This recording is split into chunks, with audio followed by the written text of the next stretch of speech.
اعوذ باللہ من الشیطان الرجیم بسم اللہ الرحمن الرحیم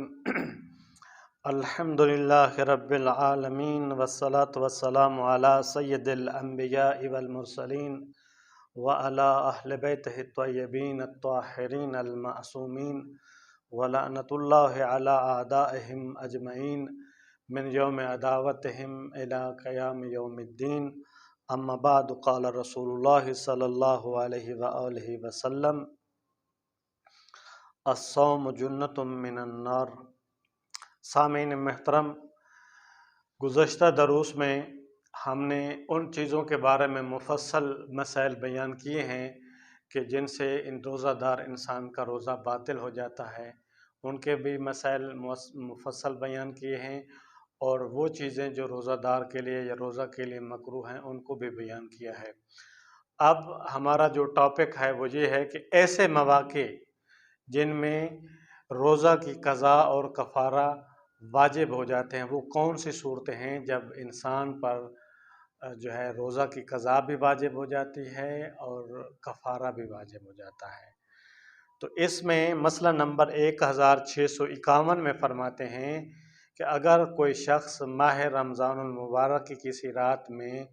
جنب ہو جائے، یعنی مجنب ہو جائے، تو جس طرح گزشتہ مسئلوں میں تفصیل سے بتایا گیا ہے، بیدار ہو اور دوبارہ سو جائے اور صبح صادق تک بیدار نہ ہو تو اسے چاہیے کہ فقط اس روزہ کی قضا کرے. لیکن اگر وہ عمدن کوئی دوسرا کام انجام دے جو روزے کو باطل کرتا ہو، جبکہ یہ بھی جانتا ہو کہ وہ کام روزے کو باطل کرتا ہے، تو اس صورت میں روزہ کی قضا اور کفارہ دونوں واجب ہو جاتے ہیں. امید ہے آپ کو اس مسئلہ کی سمجھ آ گئی ہوگی کہ اگر جو ہے صبح تک جو ہے اس نے غسل جنابت نہیں کیا، سو گیا، پھر بیدار ہوا، پھر سو گیا، اگر اس نے جو ہے دوبارہ سو جائے اور صبح صادق تک وہ شخص بیدار نہ ہو تو فقط اس روزہ کی قضا کرے گا. لیکن بعد میں اگر وہ کوئی ایسا کام انجام دے جس سے روزہ باطل ہو جاتا ہے تو اس صورت میں وہ روزہ کی قضا بھی کرے گا اور کفارہ بھی دے گا. کفارہ کا ذکر انشاءاللہ اگلے مسائل میں آ رہا ہے مفصل. تو اگلے مسئلے میں فرماتے ہیں اگر روزہ دار مسئلہ نہ جاننے کی وجہ سے ایسا کام انجام دے جو روزے کو باطل کرتا ہو تو ظاہر یہ ہے کہ کفارہ اس پر واجب نہیں ہے. یعنی انسان مسئلہ نہیں جانتا، روزہ دار انسان، لیکن اس سے کوئی ایسا کام سر انجام ہوا ہے جو روزے کو باطل کر دیتا ہے، تو اس صورت میں اس پر قضا واجب ہے، روزہ کی قضا واجب ہے، لیکن اس کے اوپر کفارہ واجب نہیں ہے. لیکن اگر وہ روزہ دار شخص جان بوجھ کر اللہ تعالی یا رسول کریم صلی اللہ علیہ وآلہ وسلم سے کوئی ایسی بات منسوب کرے جو جھوٹ ہو اور جانتا بھی ہو کہ ایسا کرنا حرام ہے، تو اس شخص پر اس روزے کی قضا کے ساتھ کفارہ بھی واجب ہو جاتا ہے، خواہ وہ یہ بھی نہ جانتا ہو کہ یہ عمل روزے کو باطل کر دیتا ہے. وہ یہ جانتا ہے کہ یہ حرام ہے، لیکن یہ نہیں جانتا کہ اس سے روزہ باطل ہو جاتا ہے، تو اس صورت میں بھی وہ شخص جو ہے اس روزہ کی قضا بھی کرے گا اور اس کے اوپر جو ہے قضا کے ساتھ ساتھ روزہ کا کفارہ بھی اس کے اوپر واجب ہو جاتا ہے. اب ہمارا جو ہے اگلا مسئلہ یہ ہے کہ روزے کا کفارہ کیا ہوتا ہے. تو روزے کا کفارہ جو ہے یہ ہے کہ ماہ رمضان کا روزہ توڑنے کے کفارے کے طور پر انسان کو چاہیے کہ ایک غلام آزاد کرے، یا ان احکام کے مطابق جو آئندہ مسئلہ میں بیان کیے جائیں گے 2 مہینے روزے رکھے، یا 60 فقیروں کو پیٹ بھر کر کھانا کھلائے، یا ہر فقیر کو ایک مد جو ہے وہ کیونکہ ممکن ہے لوگ نہ سمجھ سکیں، یہ ایک مد جو ہے تقریباً 750 گرام جو گندم یا آٹا وغیرہ جو ہے وہ کسی فقیر کو دے یا روٹی وغیرہ دے. اگر یہ افعال انجام دینا اس کے لیے ممکن نہ ہو تو احتیاط کی بنا پر اسے چاہیے کہ بے قدر امکان صدقہ دے اور استغفار کرے۔ اور احتیاط واجب یہ ہے کہ جس وقت بھی قدرت رکھتا ہو کفارہ بھی دے۔ تو یہ دو صورتیں ہیں، ایک مرتبہ یہ ہے کہ انسان قدرت رکھتا ہے کہ وہ کفارہ دے سکتا ہے، یعنی غلام آزاد کر سکتا ہے، 60 مسکین کو کھانا کھلا سکتا ہے، یا ایک مدہر فقیر کو جو ہے وہ کھانے کے عوض میں دے، یا 2 مہینے روزے رکھے۔ تو اگر وہ ایک مرتبہ استطاعت رکھتا ہے تو اس صورت میں تو اس کو ہر صورت جو ہے وہ روزے کا کفارہ دینا ہے۔ لیکن ایک اگر کوئی فقیر شخص ہے اور اس کے پاس جو ہے وہ اتنی استطاعت نہیں ہے کہ وہ ایک غلام آزاد کرے، روزے کا کفارہ جو ہے وہ 60 مسکینوں کو کھانا کھلائے، یا 2 مہینے جو ہے وہ متواتر روزہ نہیں رکھ سکتا، تو اگر وہ روزے نہیں رکھ سکتا یا وہ کفارہ ادا نہیں کر سکتا، 3 کفاروں میں سے وہ کوئی بھی کفارہ ادا نہیں کر سکتا، تو اس صورت میں اس کے لیے یہ ہے کہ وہ بے قدر امکان صدقہ دے اور کثرت سے استغفار بھی کرے۔ لیکن احتیاط واجب یہ ہے کہ جس وقت وہ انسان قدرت رکھتا ہو روزے رکھنے کی، یا 60 مساکین کو کھانا کھلانے کی، یا ایک غلام آزاد کرنے کی، جب اس میں صلاحیت اور قدرت اور طاقت آ جائے تو وہ روزے کا کفارہ ادا کرے۔ اگلا مسئلہ ہے مسئلہ نمبر 1654۔ جو شخص ماہ رمضان کے روزے کے کفارے کے طور پر 2 ماہ روزے رکھنا چاہے، اسے چاہیے کہ ایک پورا مہینہ اور اس سے اگلے مہینے کا 1 دن مسلسل روزہ رکھے، اور اگر باقی ماندہ روزے مسلسل نہ بھی رکھے تو کوئی حرج نہیں ہے۔ تو اس مسئلہ میں فرمانا یہ چاہ رہے ہیں کہ جو شخص روزہ کے کفارہ میں سے ایک چیز کو منتخب کرتا ہے، وہ ہے 2 مہینے روزے رکھنا، تو اسے چاہیے کہ 1 مہینہ پورا جو ہے وہ مسلسل روزے رکھے گا، اور دوسرے مہینے میں وہ جو ہے 1 دن جو ہے روزہ رکھے، تو باقی دن جو ہے اگر وہ روزہ باقی ماندہ روزہ مسلسل نہ بھی رکھے تو اس کا کوئی حرج نہیں ہے۔ یعنی 1 مہینہ وہ پورا روزہ رکھے گا، اور دوسرے مہینے کا بھی اگلا دن جو ہوگا، جو پہلا دن ہوگا، اس دن بھی وہ مسلسل روزہ رکھے گا، اور باقی جو اگلے مہینے جو 29 دن یا 28 دن جا کے بچیں گے، ان دنوں میں جو ہے اگر وہ مسلسل روزے نہ رکھے تو کوئی حرج نہیں ہے۔ لیکن پہلا مہینہ مسلسل روزے رکھے گا، اور دوسرے مہینے کا یعنی اگلا مہینہ جو ہوگا اس کا پہلا دن جو ہے وہ بھی روزہ رکھے گا مسلسل، یعنی اتصال ہوگا، دونوں مہینوں کا آپس میں اتصال ہوگا کہ وہ مسلسل روزہ رکھے گا۔ پہلا مہینہ بھی روزہ رکھے گا مسلسل، اور دوسرے مہینے کا پہلا روزہ بھی رکھے گا۔ اس کے علاوہ اگر جو ہے وہ کسی دن جو ہے وہ روزہ نہ بھی رکھے تو کوئی حرج نہیں ہے، یعنی پھر مسلسل روزے اس کے اوپر واجب نہیں ہے، یعنی 1 دن چھوڑ کے دوسرے دن روزہ رکھ سکتا ہے۔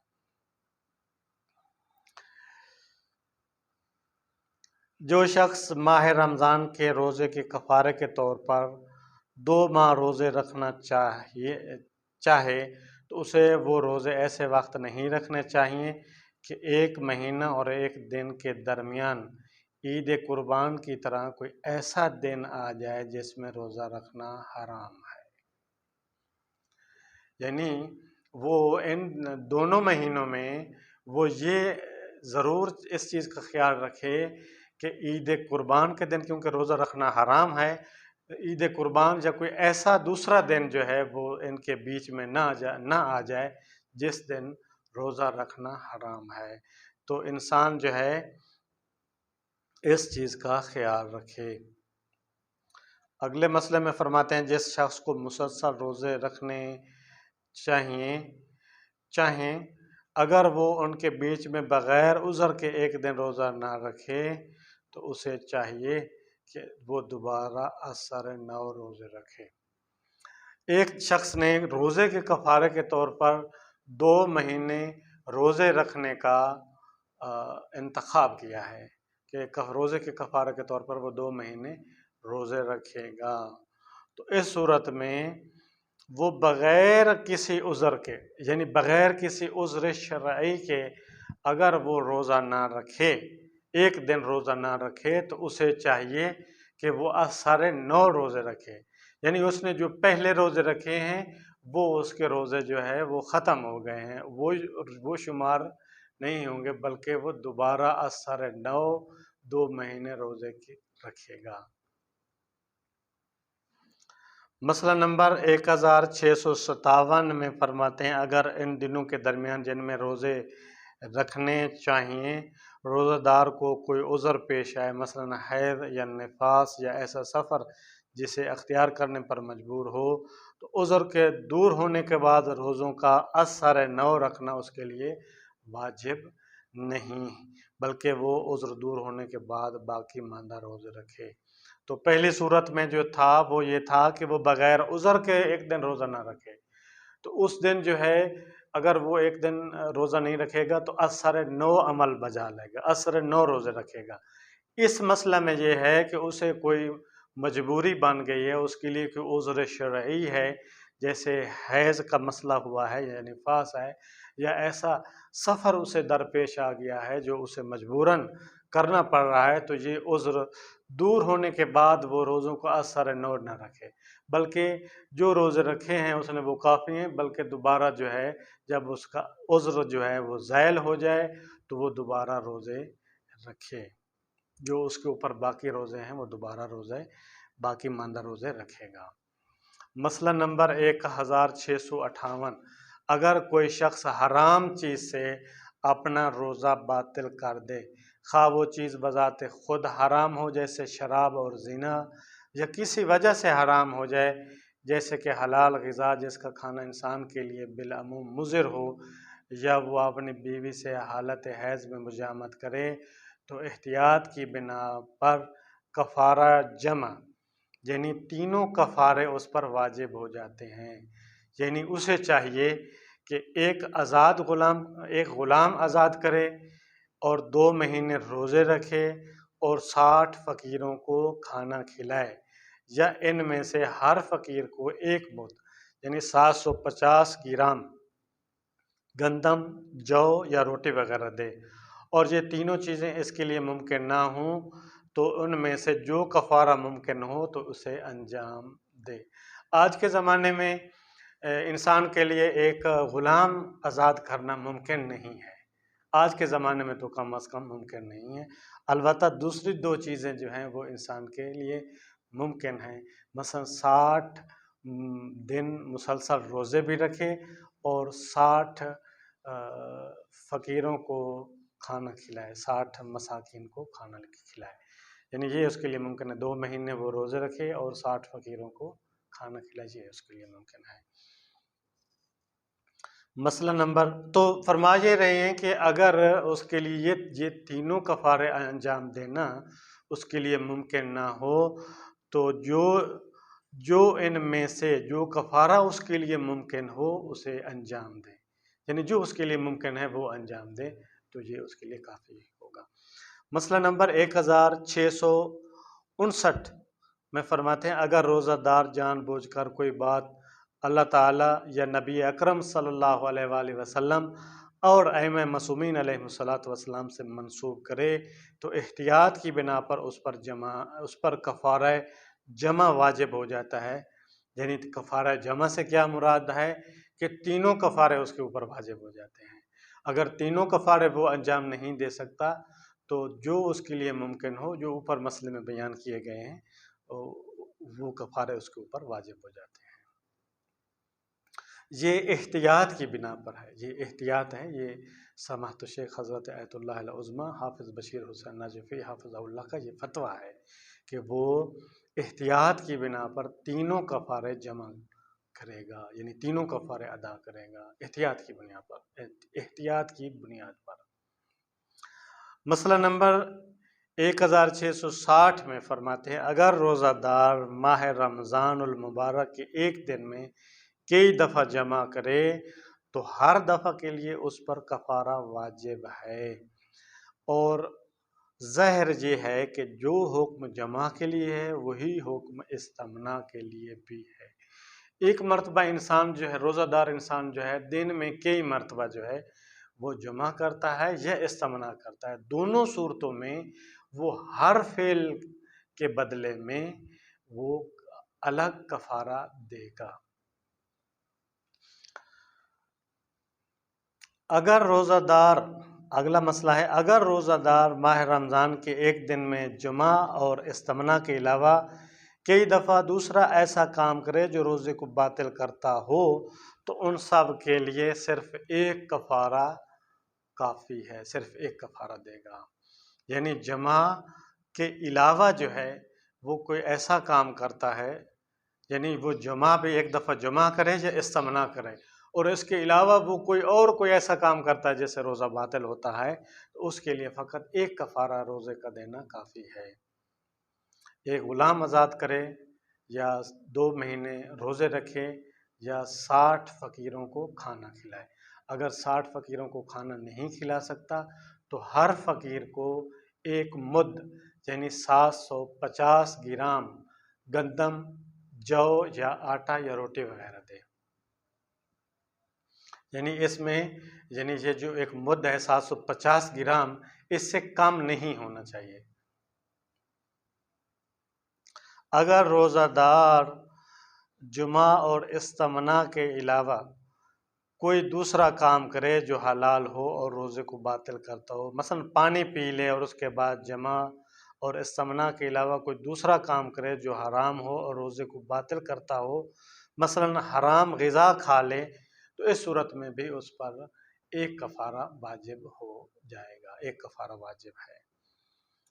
اگر روزہ دار ڈکار لے اور کوئی چیز اس کے منہ میں آ جائے اور وہ جان بوجھ کر نگل لے تو اس کا روزہ باطل ہو جاتا ہے، اسے چاہیے کہ اس کی قضا کرے اور کفارہ بھی اس پر واجب ہوتا ہے۔ اور اگر چیز کا کھانا حرام ہو، مثلا ڈکار لیتے وقت خون یا ایسی غذا جو غذا کی صورت میں خارج ہو چکی ہو تو اس کے منہ میں آ جائے اور وہ جان بوجھ کر نگل لے تو اسے چاہیے کہ روزے کی قضا کرے اور کفارہ جمع بھی اس پر واجب ہو جاتا ہے۔ یعنی کفارہ جمع سے مراد کیا ہے کہ تینوں کفارے، غلام آزاد کرے، 2 مہینے روزے رکھے اور 60 فقیر یا مساکین کو کھانا کھلائے۔ اگر کوئی شخص نظر کرے کہ ایک خاص دن روزہ رکھے گا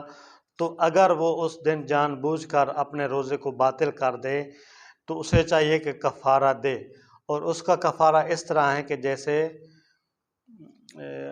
نظر توڑنے کا کفارہ ہے، یعنی اس کے اوپر جو ہے یعنی وہ کفارہ دے گا جو نظر توڑنے کا کفارہ ہے،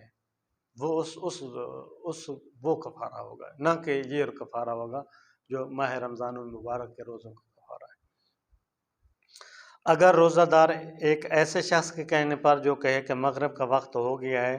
جس کے کہنے پر اسے اعتماد نہ ہو، روزہ افطار کر لے اور بعد میں اسے پتہ چلے کہ مغرب کا وقت نہیں ہوا، یا شک کرے کہ مغرب کا وقت ہوا ہے یا نہیں ہے، تو اس پر قضا اور کفارہ دونوں واجب ہو جاتے ہیں۔ یعنی ایسے شخص کے کہنے پہ روزے کو افطار کرے جس کی بات پہ اعتماد کرنا ٹھیک نہ ہو، یا جس کی بات پہ کوئی اعتماد نہ ہو، اور اس شخص کی بات پہ اعتماد کر کے روزہ افطار کر لے اور بعد میں اسے پتہ چلے کہ مغرب کا وقت نہیں ہوا، یا یہ شک کرے کہ مغرب کا وقت ہوا ہے یا نہیں ہوا، تو اس صورت میں اس پر اس روزے کی قضا اور کفارہ دونوں واجب ہو جاتے ہیں۔ وصلی اللہ علی محمد وآلہ الطیبین الطاہرین۔ اللہم صل علی محمد وآل محمد۔